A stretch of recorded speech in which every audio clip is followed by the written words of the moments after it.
There's a reason why people call Sophie Cunningham MAGA Barbie, and people are starting to fill the arenas to watch her and Caitlin Clark. She's not apologizing for saying that there should be no men in this woman's sport. It's caused an absolute crisis, and people are losing their mind. Photo of Brittney Griner with a full beard after being released from a Russian prison. The WNBA's Brittney Griner is a man. Brittney Griner files for divorce from wife. That's not a woman. That's not a female. That's not even a trans person. That is a man. Every player should be subjected to a DNA test to prove that they're women. Brittney Griner is, in fact, a man. WNBA is currently navigating a full-blown cultural and administrative earthquake, and the epicenter is shifting faster than league executives ever anticipated. This is, again, cultural power. This is why the WNBA this is not going to go away. This issue is not going to go away. They're in such a bad position here. Caitlin Clark, they have cultural power.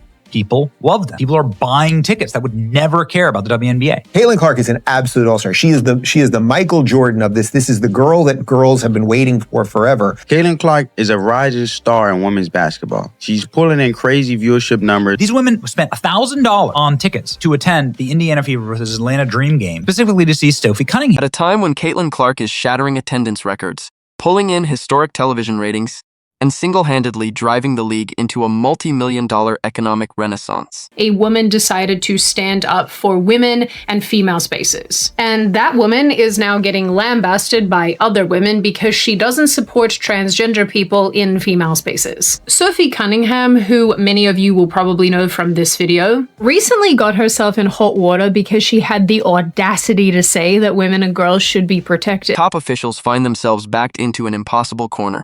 Indiana Fever guard Sophie Cunningham ignited a nationwide movement by taking a firm, unwavering stand to protect women's sports and private spaces, demanding that female athletes should not have to compete against biological men. There's a reason why people call Sophie Cunningham MAGA Barbie, and people are starting to fill the arenas to watch her and Caitlin Clark. WNBA star Sophie Cunningham, who plays guard for the Indiana Fever, when an ESPN feature quoted her opposition towards biological men competing in women's sports. She said she wanted to protect young girls both on court as well as in the locker room, calling her position kind of common sense. It has everything to do with reality. While mainstream media pundits attempted to silence her under a wave of intense backlash, fans across the country responded by filling arenas in droves to support both Cunningham and Clark. A women's league run by women decided a shirt wearing saying "for the girls" was too offensive. Meanwhile, State Farm Arena put up a pro-trans message on the big screen, but won't allow the shirt that states basic biological.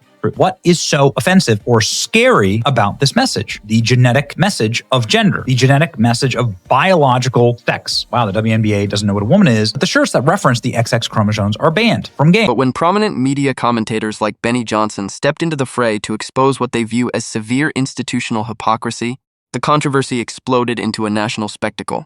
The debate has shifted from simple court commentary into a high-stakes standoff over fan censorship, double standards, and the fundamental definition of women's professional basketball. Brittney Griner's voice. I believe what you said was effing white girl. Is it possible that's what you said? No, would never say that. Brittney Griner called Caitlin Clark trash and effing white girl. Trash, effing white girl. Brittney Griner, who I can't stand, sad that she's a Baylor grad. Yeah, she called her a trash, expletive white girl. That was the lip reading. Yes, trash. The sheer cultural power generated by Caitlin Clark and Sophie Cunningham was on full display during a chaotic matchup between the Indiana Fever and the Atlanta Dream at State Farm Arena.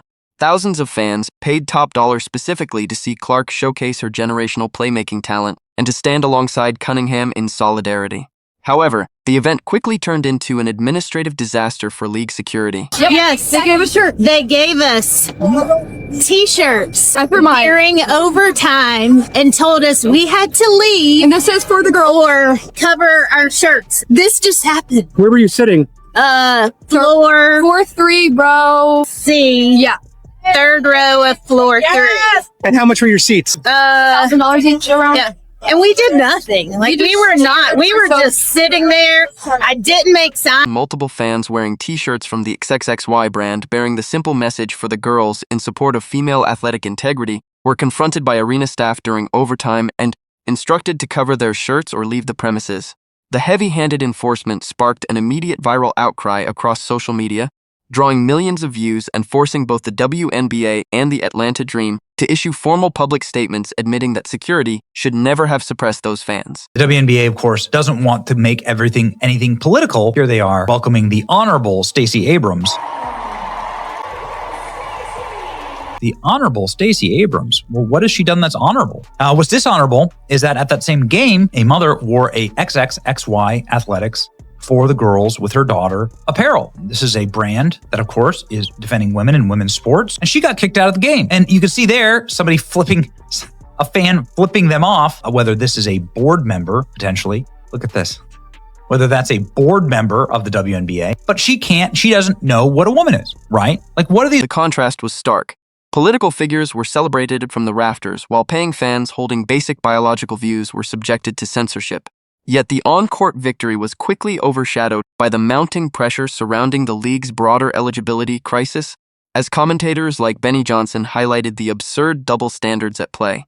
Calls for the WNBA to adopt objective, science-based eligibility guidelines grew deafening. And so why is the WNBA unable to define what a woman is? We all know what a woman is.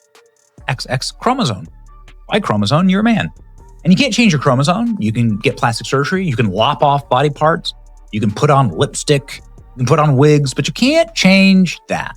And so why not just define it based on gender assigned at birth?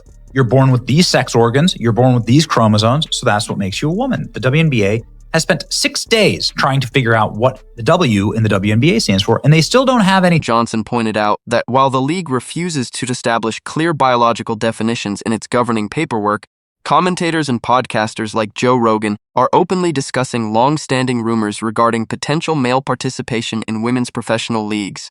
The refusal of executive leadership to address these fundamental questions has sparked intense paranoia across the sport, turning the spotlight toward marquee veteran stars and raising unverified questions about historic player testing. The scrutiny reached a fever pitch when online discourse began zeroing in on Phoenix Mercury center Brittney Griner, triggering a wave of institutional panic that threatens to tear the league's credibility apart at the seams. Reason why people call Sophie Cunningham MAGA Barbie, and people are starting to fill the arenas to watch her and Caitlin Clark. She's not apologizing for saying that there should be no men in this woman's sport. It's caused an absolute crisis, and people are losing their mind. Photo of Brittney Griner with a full beard after being released from a Russian prison. The WNBA's Brittney Griner is a man. Brittney Griner files for divorce from wife. That's not a woman. That's not a female. That's not even a trans person. That is a man. Every player should be subjected to a DNA test to prove that they're women. Brittney Griner is, in fact, a man. Intense public scrutiny surrounding Phoenix Mercury center Brittney Griner highlights just how deeply the WNBA's administrative ambiguity has damaged public trust. As media figures like Benny Johnson amplified the ongoing Sophie Cunningham controversy, online sports commentary quickly turned toward historical player profiles and long-standing league policies. Commentators brought up past interviews, viral social media debates, and historical player exchanges, including Griner's high-profile international return, to question whether league officials have been actively avoiding mandatory genetic or chromosomal testing. While online speculation and viral commentary regarding Griner's gender remain completely unverified rumors driven by internet discourse rather than official league findings, the fact that such discussions are dominating national sports headlines demonstrates the catastrophic failure of WNBA governance.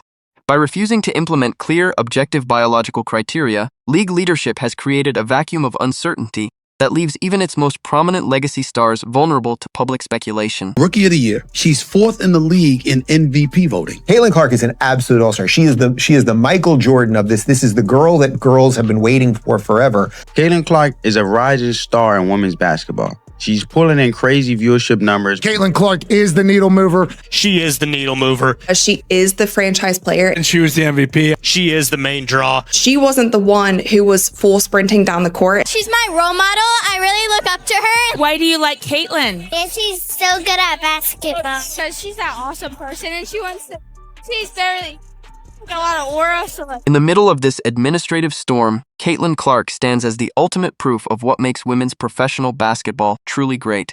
Clark's extraordinary rise has never been about political posturing or performative slogans. It is entirely rooted in elite skill, relentless work ethic, and transcendent talent. Her deep logo threes, miraculous court vision, and fierce competitive spirit have brought millions of new passionate fans into the sport. Clark has single-handedly elevated team valuations, filled historic NBA arenas, and proven that fans are eager to rally behind authentic athletic excellence. While league executives scramble to manage public relations crises and avoid tough decisions, Clark continues to carry the economic and cultural future of the sport on her shoulders every single time she steps onto the hardwood. The WNBA must ultimately recognize that it can no longer hide behind double standards or silence fans who advocate for the protection of female athletics. The recent security missteps at State Farm Arena and the backlash against Sophie Cunningham demonstrate that the public is demanding complete transparency, fair competition, and common sense. Executives must update the league's governing paperwork immediately to establish clear, objective biological standards that safeguard female competitors and restore integrity to the sport. Caitlin Clark and Sophie Cunningham have given fans a voice and brought unprecedented energy to women's basketball, and the league owes it to them and to every athlete on the court to protect the game they have worked so hard to build.